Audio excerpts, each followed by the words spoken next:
ngan aya hiji beja geus peuting ieu mah ye nu sok dicaritakeun ku Sayyidina Ali. Wa qala Aliun radhiyallahu an karramallahu wajhah.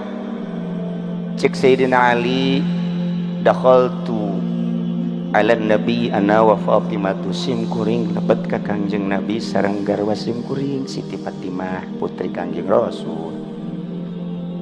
Barang lebet ka Kangjeng Rasul, Masya Allah, kapenda Kangjeng Rasul teh yabki bukaan syadidan, keur nangis pohara nangisna pohara. Fakultu cek Sayyidina Ali, fidaka abi wa ummi ya Rasulullah, mayubkika, naon anu nganangiskeun ka Tuhan?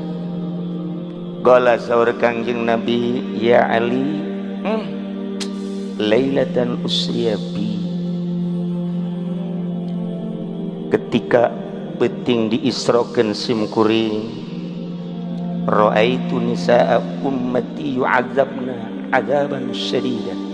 Sim kuring ningali ternyata horenganan nu loba disiksa di neraka jahanam teh awewe umat kula. Na iyalah laqad ra'a min ayati rabbihil kubra. Kangjeng Nabi ditinggalikeun berbagai ayat-ayat Gusti, di antarana Kangjeng Nabi didelekeun ka sorga, bahkan Kangjeng Nabi ngalengkah ka sorga.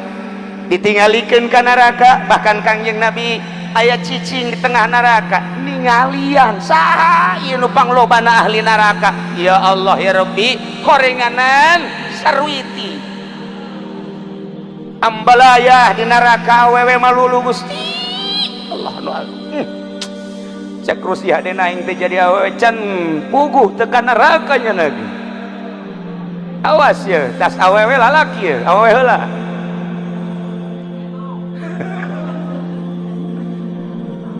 Ra'aitu imra'atan mu'allaqatan bi sya'riha. Sim kuring teh ningali awewe digantung rambutna di neraka. Duh, ya geli di maguha ngagolak embun-embunanan. Nek teh cari kumaha cek Kangjeng Nabi. Wa ra'aitu imra'atan mu'allaqatan bi lisaniha wal hamim yusabu ala halqiha. Belah dia aya awewe deui digantung letahna, sementara cai panas dikucurkeun kana lak-lakanana. Dek teu kumaha cerikna.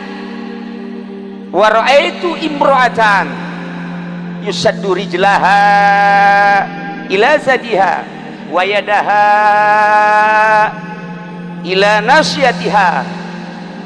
Aya awewe anu digantung di talian di bagudet, sukuna datang ka susunat, leungeuna datang ka embun-embunanana. Wal malaikatu yadribuna rasaha, sementara malaikat nenggeulan sirahna di maqami aminan nar, maka pentungan tina seuneu. Deuk kumaha teh ceurik da Ali. Wa ra'aitu imra'atan wajhuha wajhu khinzir wa badanuha badanu himar.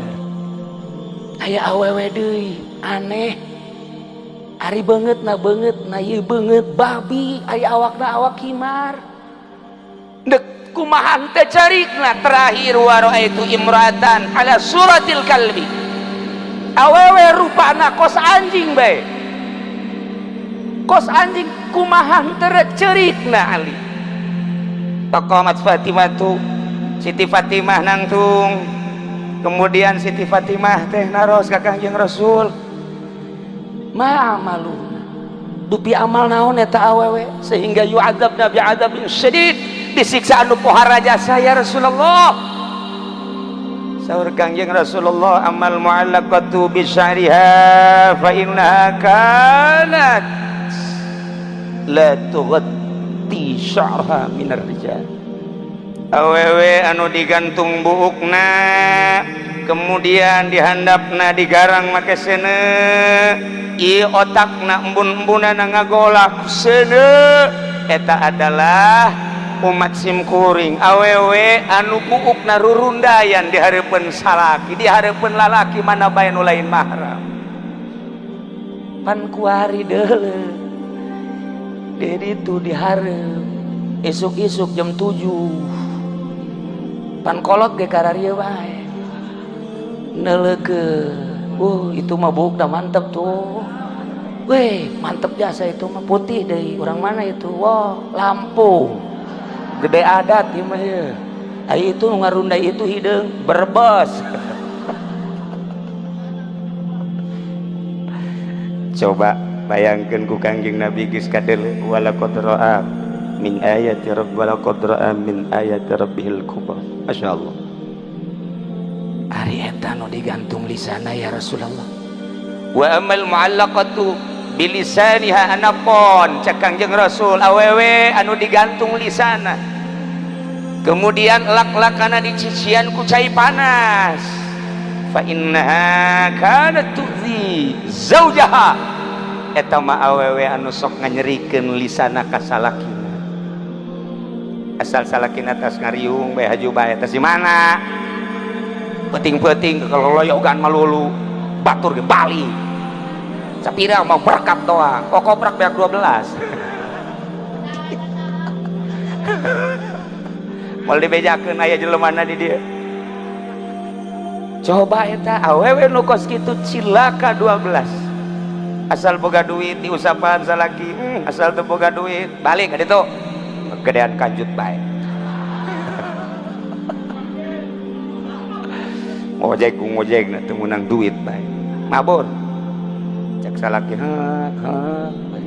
mun sugi aing nyandung ya sebenarnya mah ngancamna kana nyandung ieu ge nu ngaharewas panitia masjid geus etilu ye kiai kawinkeun atuh emang kuda nu di imah galak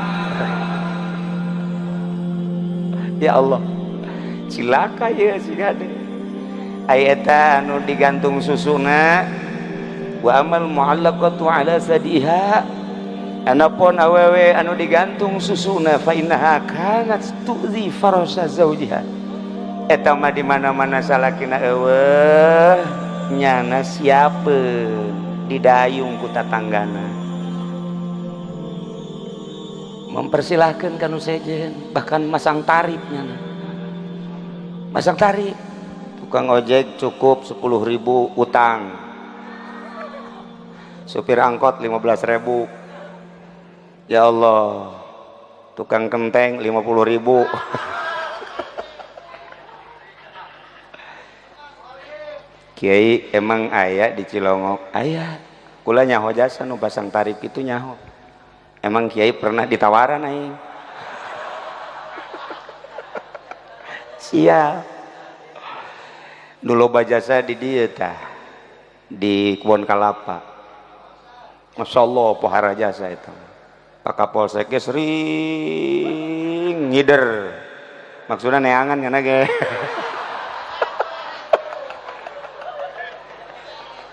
geus teu pareres ya lah ulah sok bos sombong atuh pan di deuleu di ditu yang subur geja kos kitu atuh silut pi ge pan kos kitu atuh meureun dari diuk dieu ge asana atuh lah yang tekanyawan be mudah-mudahan udah diuk di manteu amin ya rabbal ngan hayang doang kakarak endek doang mudah-mudahan ulah jadi